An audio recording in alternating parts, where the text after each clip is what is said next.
జనం. గుజరాత్లో మీకు ఎక్కడన్నా కాంగ్రెస్ వాళ్ళు మమ్మల్ని వేధించారని గొడవ పట్టడం చూసామా?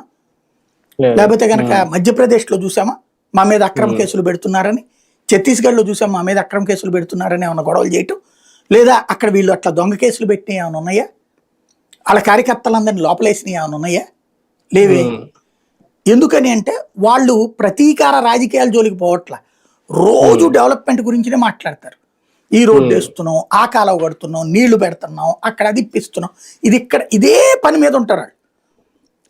ఈ రాజకీయం ఓన్లీ ఎలక్షన్స్ రోజున చేస్తారు. ఎలక్షన్స్ 5-6 నెలలు ఎత్తులు పై ఎత్తులు విమర్శలు అన్నీ ఉంటాయి. ఎలక్షన్స్ అయిపోయిన తర్వాత నుంచి ఇక ఆ ప్రత్యర్థి సంగతి వదిలేస్తారు. వాళ్ళు యాజిటేషన్ చేస్తారు, అక్కడ చేయనిస్తారు, సమాధానం చెప్తారు. సింపుల్. ఇట్లాగా ఎళ్ళనీయకూడదు, పోలీసులతో తొక్కేయాలి, కేసులు పెట్టేయాలా, రోజు జైళ్లలో వేసేయాలి, జైళ్ళన్నీ నింపేయాలి, 100ల కొద్ది ఎఫ్ఐఆర్లు పెట్టాలి, 1000 కొద్ది కేసులు పెట్టాలి, ఇట్లాంటి కాన్సెప్ట్లు అక్కడ లేవు. అలాంటిది ఉంటే ఆటోమేటిక్ శత్రుత్వం వస్తుంది. లైక్ బెంగాల్లో ఆవిడ హింసిస్తుంది విపరీతంగా. పర్యవసానం ఎక్కడో 0లో ఉన్నటువంటి బీజేపీ ఏకంగా ప్రతిపక్ష స్థానానికి వచ్చింది. నెక్స్ట్ అధికార పక్షానికి వచ్చిన ఆశ్చర్యపోనక్కర్లేదు.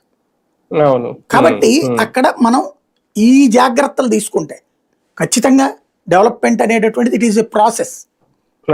వీళ్ళు చెప్పదలుచుకుంది కూడా ఒకటే, అమరావతి, పోలవరం ఇవన్నీ పూర్తయిపోయి ప్రజలందరూ బాగుపడాలంటే మేము 15-20 ఏళ్ళు ఉండాలా, ఉంటే బాగుపడద్దు అనేది చంద్రబాబు గారు కూడా అదే అంటున్నారు కదా. చూద్దాం.